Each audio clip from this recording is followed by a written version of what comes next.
We think that language describes, but in fact, language does not only describe, it creates and generates our world as we speak, as we think.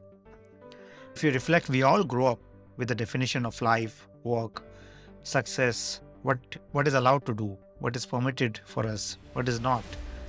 What are the boundaries? What are the rules, right? When should we have a family? When should we buy a car? What kind of a car?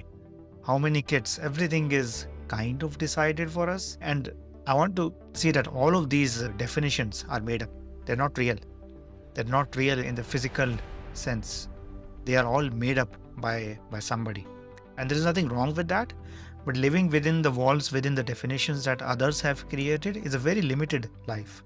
And the moment you realize somebody actually created these at one point of time, it gives you the permission to actually go out and create your own definitions, or to change them, or to influence them.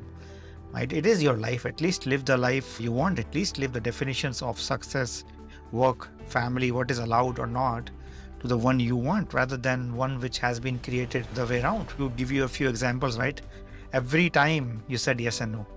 So let's take this, let's try this out, right? So every time you said yes, if you said no to that, would your life be different today? Yeah.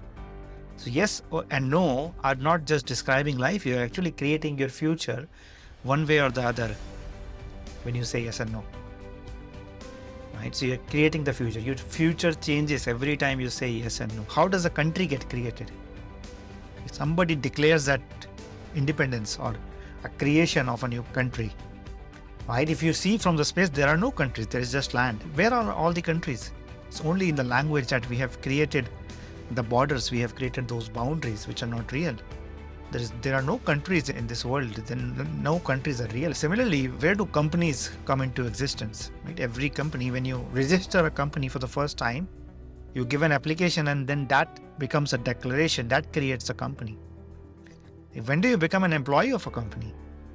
When you sign a contract. When you say yes to something. It's all happening in language, right? And then it starts to get real exciting, right? Life, like we see that life is something external to us and we are playing a role in it. But this is life, right? We are creating life. Life is flowing through us. It's not something outside that we have to live in.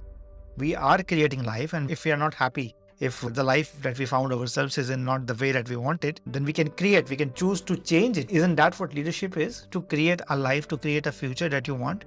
Not just for yourself, but then also for others that you care about, for your family, for your team, for your organization.